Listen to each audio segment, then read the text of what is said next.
Baik, perkenalkan nama saya Muhammad Fadil Baroka dengan NIM 367.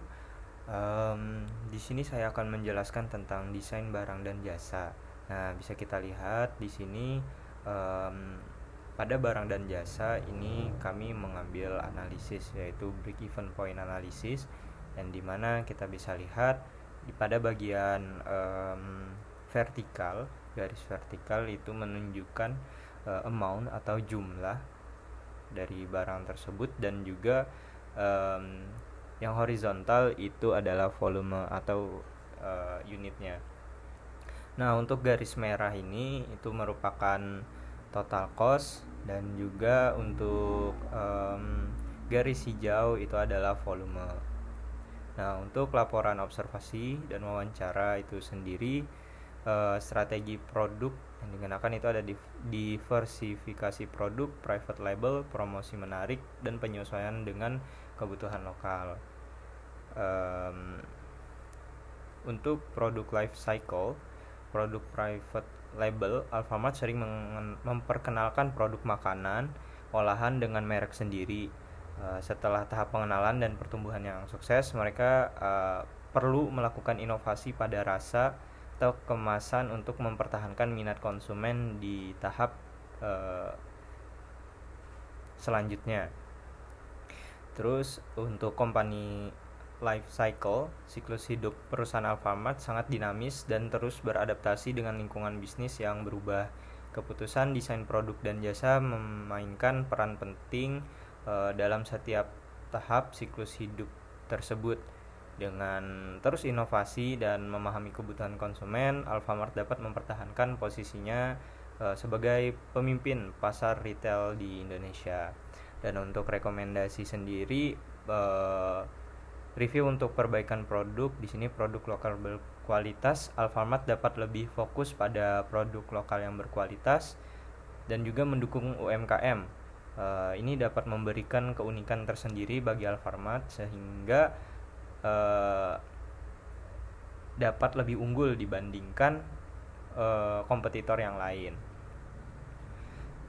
Dan untuk um, rekomendasi selanjutnya itu ada produk siap masak, seperti paket bahan masak lengkap, sayuran, bumbu, dan daging siap masak. Kemudian pilihan makanan lokal seperti nasi goreng, rendang, soto, dan kemasan siap masak. Selanjutnya saya akan menjelaskan tentang manajemen kualitas. Ada hasil observasi yang kita lakukan untuk menyangkut seputar kualitas dalam Alfamart sendiri. Ditemukan bahwa perusahaan Alfamart sendiri ini memiliki grup yang dimana grup tersebut digunakan untuk melakukan laporan. Dalam grup tersebut diberikan arsip expired dan pemberian rak yang akan digunakan untuk menaruh laporan-laporan tersebut, yang kemudian akan direview oleh bagian manajer. Untuk selanjutnya ada analisis, yang mana pada grafik di sebelah kiri ini menunjukkan ada 3 metrik utama yang diukur. Yang pertama ada on-time documentation atau dokumentasi tepat waktu. Yang kedua ada expired dokumen, dan yang ketiga ada rec organizing. Untuk yang pertama ada on-time documentation menunjukkan performa sekitar 88,5% dan cenderung stabil. Yang kedua ada expired document, yang mana berada di kisaran 10-15% dengan tren menurun. Dan yang ketiga ada rack organizing, yang mana konsisten di atas 90%. Grafik ini juga menampilkan upper control limit atau UCL di 100%. Yang kedua ada lower control limit atau LCL di 70%, dan yang terakhir ada target yang harus dicapai. Untuk rekomendasi sendiri kita ada beberapa. Yang pertama yaitu respon pada keluhan, yang mana untuk rekomendasinya sendiri kita menyediakan saluran khusus untuk menerima dan menindaklanjuti keluhan pelanggan secara cepat dan efisien. Terus yang kedua ada first in first out atau FIFO, yang mana pada Rekomendasi ini, produk dengan masa kadaluarsa lebih awal dijual lebih dahulu untuk menghindari kerugian. Yang ketiga, untuk masalah sampah sendiri, kita menyediakan rekomendasi dengan menyediakan alternatif kantong belanja yang ramah lingkungan dan meningkatkan daur ulang di dalam toko.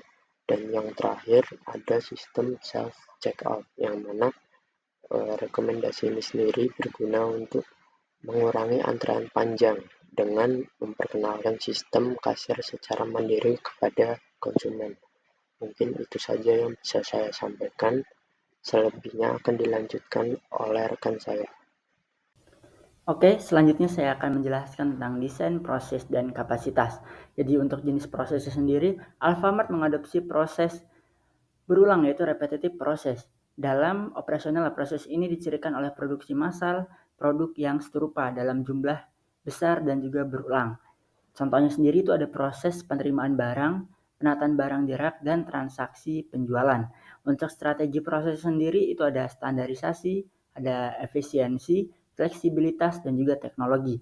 Dan alur proses sendiri yang pertama ada penerimaan barang, kedua ada penyimpanan barang, ketiga ada penataan barang, keempat ada transaksi penjualan, dan yang terakhir kelima ada pengelolaan retur. Selanjutnya strategi kapasitas, yaitu perencanaan kapasitas, penyesuaian kapasitas, outsourcing dan juga teknologi informasi. Dan adapun rekomendasi dari kelompok kami yaitu yang pertama menerapkan sistem checklist digital untuk memastikan konsistensi.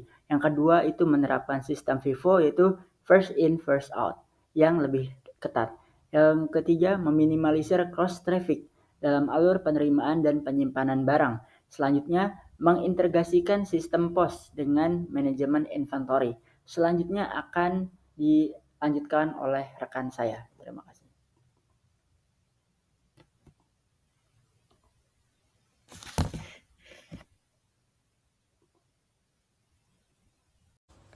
Baik, selanjutnya saya akan menjelaskan hasil observasi kami mengenai strategi lokasi PT Alfamart. Pertama, mari kita bahas hasil observasi dan wawancara langsung. Alfamart memiliki dua fokus utama dan strategi lokasi mereka. Yang pertama adalah strategi wilayah, di mana mereka melakukan ekspansi ke daerah pedesaan, memperkuat jaringan di pulau-pulau besar Indonesia, membuka pasar baru, dan terus mengembangkan bisnis di area perkotaan.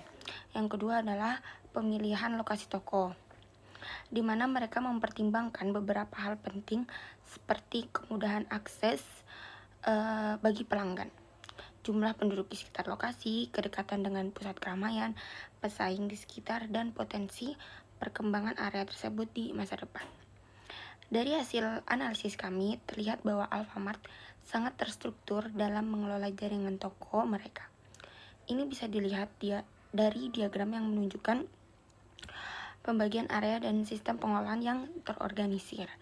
Setiap cabang memiliki struktur pengelolaan yang jelas dan terintegrasi dengan pusat. Berdasarkan temuan tersebut, kami memberikan beberapa rekomendasi. Yang pertama ada Alfamart perlu menerapkan strategi yang berbeda untuk toko di kota dan di desa karena karakteristik dan kebutuhan pelanggannya berbeda. Kedua, pemanfaatan teknologi untuk memantau dan mengontrol jaringan toko perlu ditingkatkan. Kemudian yang ketiga, dalam pemilihan lokasi baru, akses transportasi harus menjadi prioritas utama. Kemudian ada toko harus mudah terlihat dari jalan utama. Kemudian yang kelima, perlu dilakukan pemetaan pesaing secara rutin untuk memastikan daya saing. Kemudian, strategi ini telah terbukti efektif dalam pengembangan jaringan Alfamart hingga saat ini. Dengan terus memperhatikan dan menyesuaikan strategi berdasarkan rekomendasi yang ada, Alfamart dapat mempertahankan dan meningkatkan posisinya di pasar retail Indonesia. Saya kira cukup. Kemudian akan dijelaskan oleh teman saya untuk tabel selanjutnya. Selanjutnya saya akan menjelaskan bagian tata letak dari Alfamart ini. Alfamart ini dirancang dengan beberapa zona yang strategis untuk memudahkan pelanggan menemukan apa yang mereka cari. Beberapa zona strategis ini adalah yang pertama ada zona A atau area strategis. Dimulai dari pintu masuk yang akan mengarah ke display promosi dan memiliki flow 1 dan flow 2 yang akan menghubungkan pelanggan ke zona lain yang akan berakhir di area kasir. Selanjutnya ada zona B atau produk primer yang berisi produk kebutuhan pokok seperti makanan instan dan minuman dan akan terhubung ke zona lain melalui flow 3.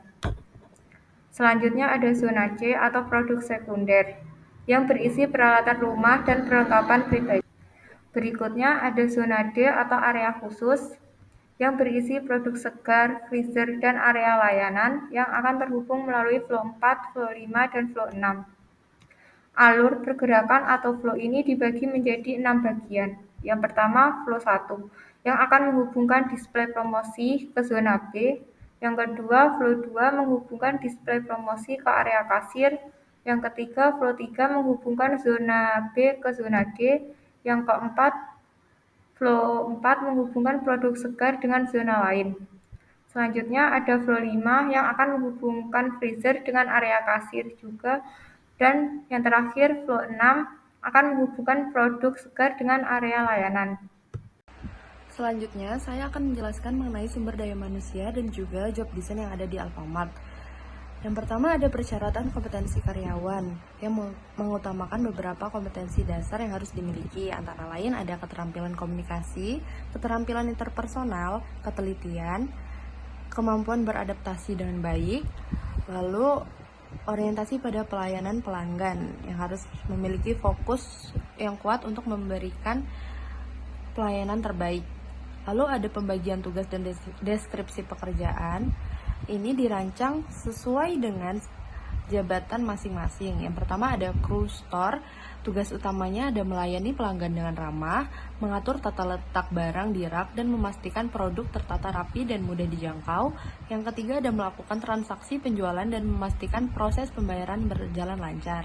Selanjutnya ada asisten chief of store yang bertanggung jawab untuk melatih dan mengawasi seluruh karyawan di toko, mengontrol dan memastikan stok barang tetap, dan membantu chief of store dalam mengelola operasional toko sehari-hari, termasuk memastikan toko beroperasi dengan efisien dan sesuai prosedur. Yang ketiga ada chief of store memiliki tanggung jawab antara lain bertanggung jawab penuh terhadap operasional toko, termasuk pencapaian target, penjualan, dan keuntungan, lalu mengelola dan memotivasi tim kerja untuk mencapai tujuan yang telah ditetapkan, membangun dan menjaga hubungan baik dengan pelanggan dan komunitas sekitar, lalu mengawasi pengelolaan inventaris dan memastikan kepuasan pelanggan tetap terjaga. Selanjutnya ada kompensasi dan insentif, yaitu untuk memastikan karyawan tetap merasa dihargai dan termotivasi. Alfamart menawarkan beberapa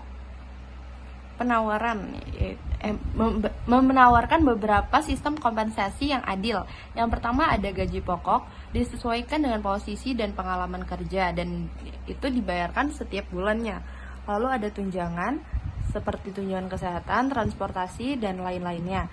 Lalu ada bonus apabila pencapaian target individu maupun toko, dan bonus ini diberikan untuk mendorong hasil yang lebih baik. Lalu ada program insentif untuk karyawan yang memiliki kinerja luar biasa dalam pelayanan. Selanjutnya ada pengembangan deskripsi pekerjaan yang lebih detail untuk pemahaman mengenai tanggung jawab dan target yang harus dicapai. Oleh karena itu, pihak Alfamart memastikan bahwa setiap posisi memiliki deskripsi tugas yang lengkap. Selain itu juga, kinerja yang spesifik akan diberikan untuk memotivasi karyawan dalam mencapai tujuan yang lebih besar. Yang kelima ada pengembangan program pelatihan dan pengembangan untuk mendukung peningkatan kualitas kerja secara berkala, maka pelatihan ini mencakup berbagai aspek. Ada pelatihan pelayanan pelanggan, keterampilan manajerial bagi calon pemimpin, pengelolaan inventaris dan stok, dan pelatihan dalam teknologi dan sistem terbaru yang digunakan di Alfamart. Yang terakhir ada penyesuaian kompensasi untuk memastikan Alfamart tetap menjadi perusahaan yang menarik bagi calon karyawan dan menjaga kepuasan karyawan yang sudah ada, maka secara rutin melakukan survei gaji untuk memastikan bahwa kompensasi yang diberikan pihak Alfamart tetap kompetitif dan sesuai dengan standar pasar. Sekian dari saya, maaf bila masih banyak kurangnya. Assalamualaikum warahmatullahi wabarakatuh. Akan dilanjutkan oleh teman kelompok saya. Baik, di sini saya akan menjelaskan hasil pengamatan kami tentang manajemen rantai pasokan di PT Alfamart.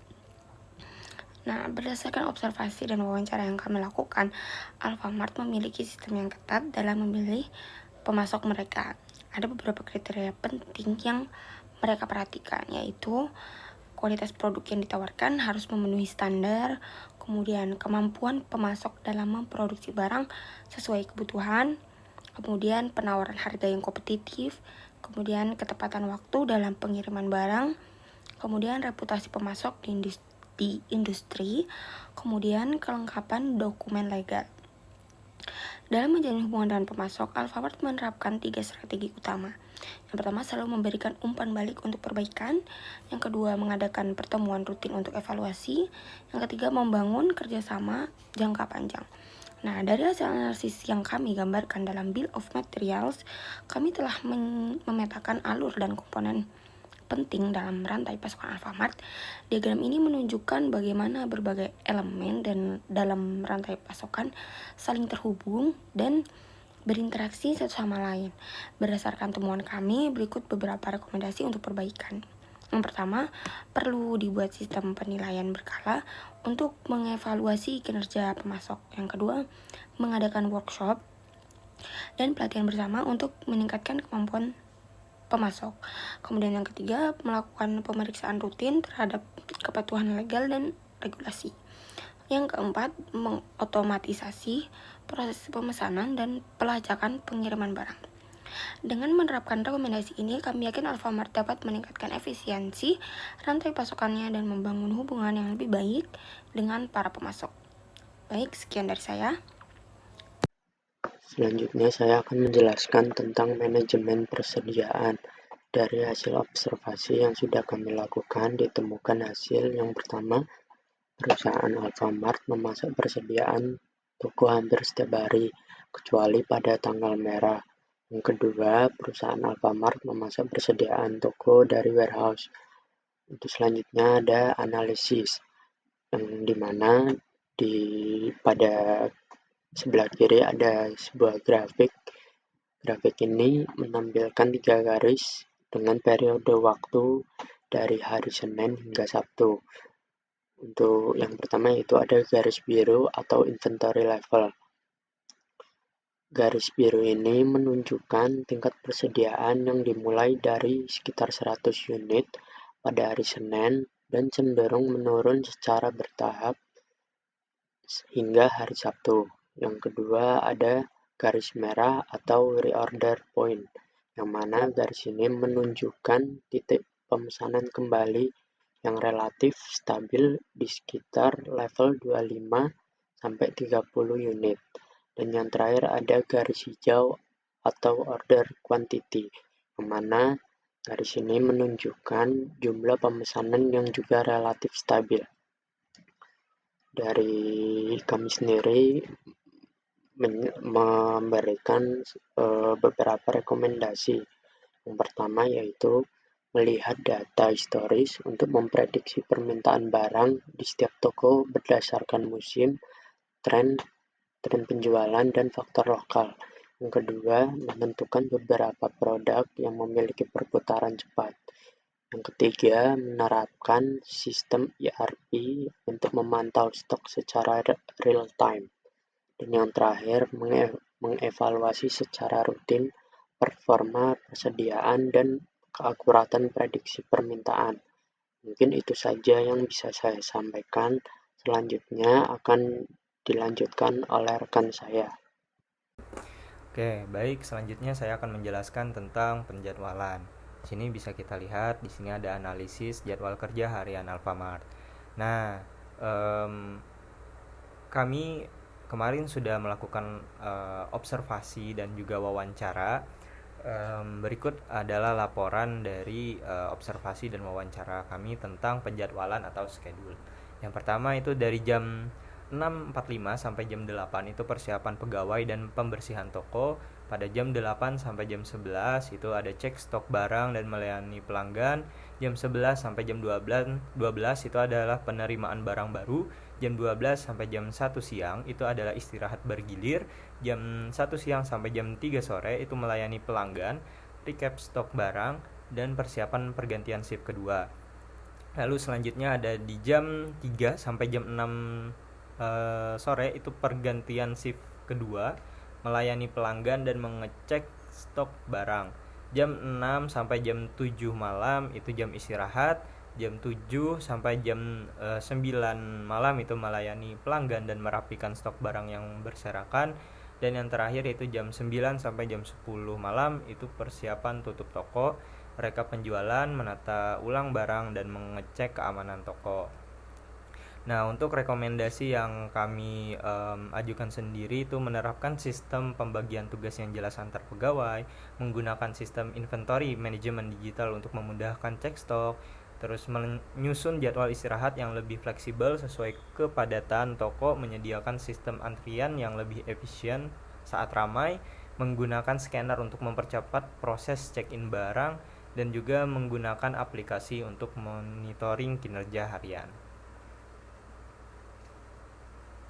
Selanjutnya yang terakhir saya akan menjelaskan tentang perawatan. Berdasarkan hasil observasi dan juga wawancara kami, jadi timeline perawatan Alfamart itu terdiri dari 4. Yang pertama ada perawatan harian yang terdiri dari pembersihan, penataan barang, dan juga perawatan peralatan. Habis itu yang kedua ada perawatan mingguan yang terdiri dari pembersihan mendalam, perawatan lantai, dan juga perawatan fasilitas. Yang ketiga ada perawatan bulanan terdiri dari perawatan berkala dan juga pemeriksaan stok. Dan yang terakhir, yang keempat ada perawatan tahunan yang terdiri dari pemeliharaan besar dan juga kalibrasi peralatan. Selanjutnya rekomendasi dari kelompok kami, kelompok 5, itu ada perawatan harian. Jadi menerapkan sistem checklist digital untuk memantau tugas pembersihan shift. Terus menggunakan planogram digital untuk standarisasi penataan barang. Selanjutnya buat jadwal rutin pengecekan suhu lemari pendingin setiap 4 jam sekali.